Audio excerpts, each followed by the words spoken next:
was 44 years old when I was told I had to have both of my hips replaced.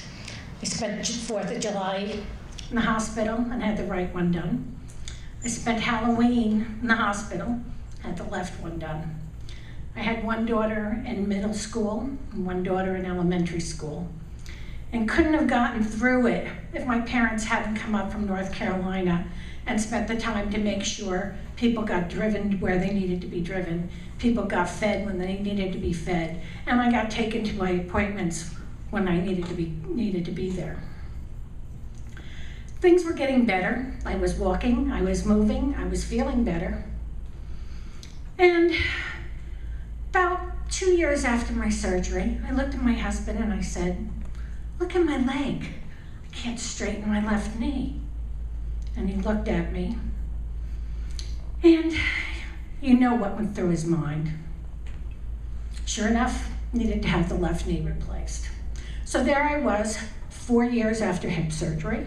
I now have a child in middle school and a child in high school.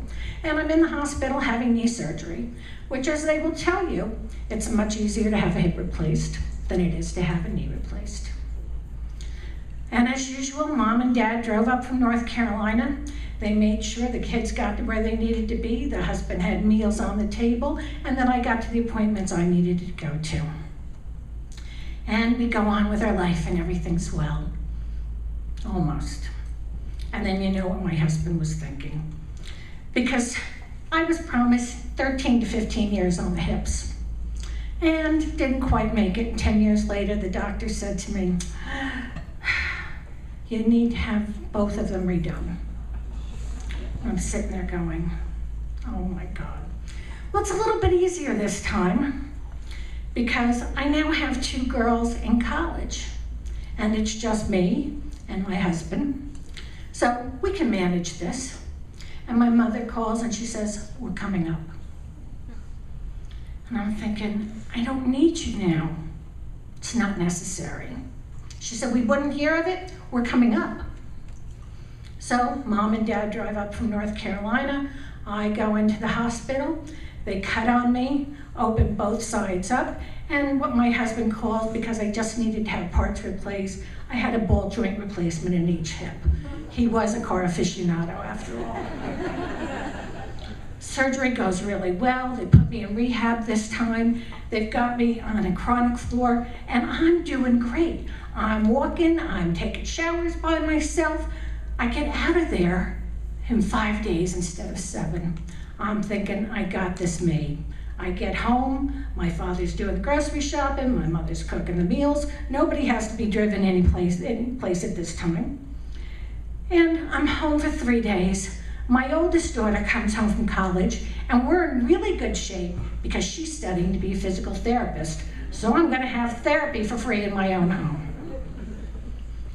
Go to bed on the 3rd night, and I hear noise about 2 o'clock in the morning.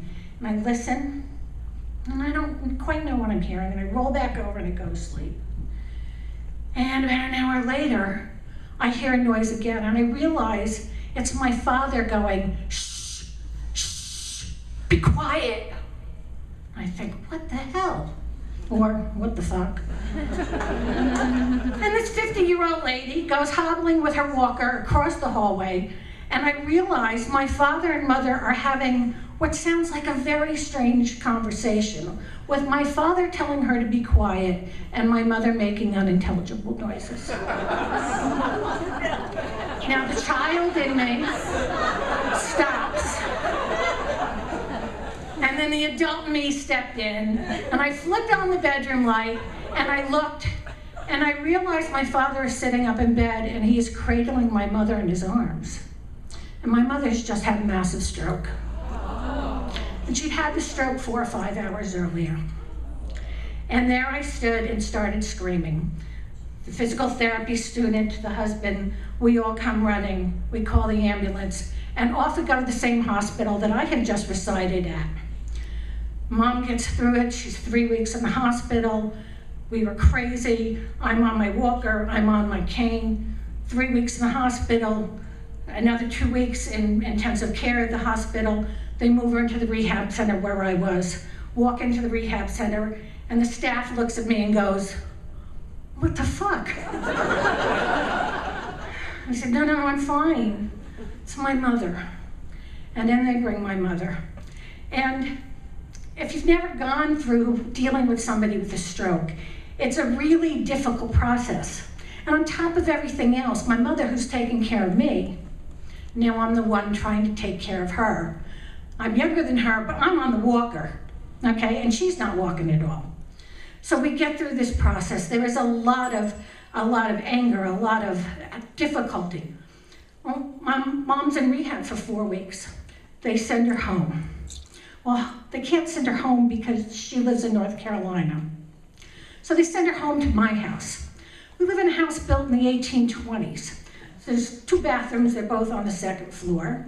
There's no bedroom, so we rip out all the furniture in one of the parlors, we set up a bedroom, we bring in potty chairs, we bring in screens, and we dutifully take my mother, by then I'm driving, we take my mother to therapy, we do everything, and my father believes that if he just makes her do her exercises, everything's gonna be all right. Now, that's, of course, what we all want to believe. Mom and Dad were married for 65 years before Mom finally passed away, but they had a strange way of talking to each other, and it was generally at a very loud level, no matter what it was. So as Mom was getting better and recovering and living in my house, which I had now lost my parlor, the only place to watch the room, they're screaming at each other, and they're yelling. And I finally have had it. I can't take anymore. And I look at the 2 of them and I say, you know what? You 2 deserve each other. And I pick up my purse and I walk out the front door and I slam it behind me and I get in my car. And as I drive out of the driveway, I said, what the fuck? You just walked out of your own house.